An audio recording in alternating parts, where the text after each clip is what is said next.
এরপরে জানাজাই তো দাঁড়ায়, সন্তান যে জানাজায় দাঁড়ায়, বোম মারলেও জানাজার দুয়াটা তার মুখ দিয়ে বের হয় না। কি সন্তানের সন্তান, সব জায়গায় চুরি করে, ফাঁকি দেয়, আব্বার জায়গায়ও এসে ফাঁকি দেয়, অন্য জায়গায়ও জানাজা পড়ার সময় দোয়া পড়ে না, শুধুমাত্র এই সামাজিকতা রক্ষা করে।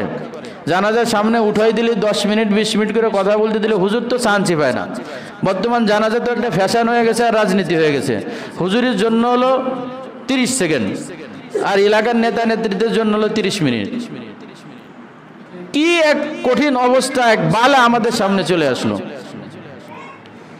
হুজুরের জন্য অতটুকু, এখন হুজুর যদি ওরকম হয়তো তো ওরকম করে। 3 ঘন্টা বয়ান দিছে, হুজুর হলো দোয়ার জন্য আসছে, বলে হুজুর সংক্ষেপে দোয়া করেন। বয়ান হয়েছে কয় ঘন্টা, সব জেনারেল ফাসেক ফুজ্জারা বয়ান করছে 3 ঘন্টা, হুজুরকেও বসায় রাখছে। হুজুর হলো দোয়া, দোয়াটা কি করতে বলে,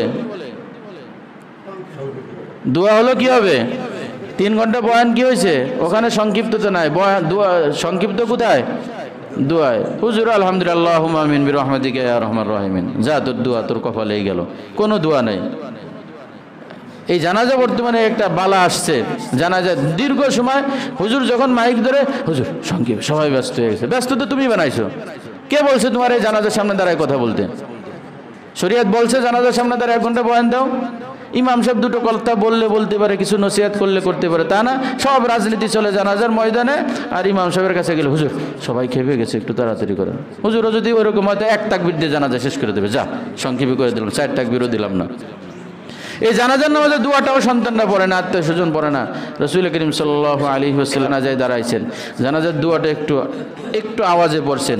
রাসূল দোয়া পড়তেছেন, আল্লাহুম্মা গফির লাহু ওয়ারহামহু ওয়াআফিহি ওয়াফু আনহু ওয়াকরিম নুজুলাহু ওয়াওয়াসি মাদখালাহু ওয়াগসিলহু বিল মাই ওয়াসসালজি ওয়াল বারদি ওয়ানাক্কিহি মিনাল খাতায়া কামা নাক্কাইতা সাওবাল আবিয়াদ মিনাদ দানাস ওয়াবদিলহু দারাম মিন দারিহি ওয়া আহলান খায়রাম মিন আহলিহি ওয়া যাওজান খায়রাম মিন যাওজিহি ওয়া আদখিলহুল জান্নাতা ওয়া আইযহু মিন আযাবিল কবরি ওয়া আযাবিন নার। রাসূল এই জানাজায় পড়লেন, আউফ ইবনে মালিক পিছনে। আউফ ইবনে মালিক বলে, হায় আজকে লাশটা যদি আমি হতে পারতাম। রাসূল যেই দোয়া করলেন, যদি লাশটা আমি হতে পারতাম তাহলে তো আমার ভাগ্য খুলে যেত। রাসূল কি দোয়া বললেন জানাজা দাঁড়ায়, আল্লাহুম্মা গফির লাহু, আল্লাহ এই ব্যক্তিকে মাফ করে দেন, ওয়ারহামহু, তারপর রহম করেন, ওয়াফু আনহু, তাকে আপনি দয়া করেন, তারপর রহম করেন, তারপর আপনি নজর দেন, রহম করমের নজর দেন। ওয়াগসিলহু বিল মাই ওয়াসসালজি, আল্লাহ পানি দিয়ে আপনি তাকে পরিষ্কার করেন। যেইভাবে সাদা কাপড় মানুষ ময়লার থেকে পরিষ্কার করে, এই মানুষটা গুনার থেকে আপনি পরিষ্কার করে তাকে একদম ফ্রেশ সাদা বানায় দেন। আল্লাহ তার কবরকে প্রশস্ত বানায় দেন, কবরের চাপ থেকে বাঁচান, তার পরিবার পরিজনে যে ঘাটতি আছে এটা তার পূরণ করে দেন, ইত্যাদি ইত্যাদি ইত্যাদি। আমার আব্বা মারা গেছে, এগুলো জরুরত আছে না নাই? আমি কি করছি আমার আব্বা জানাজায় দাঁড়ায়?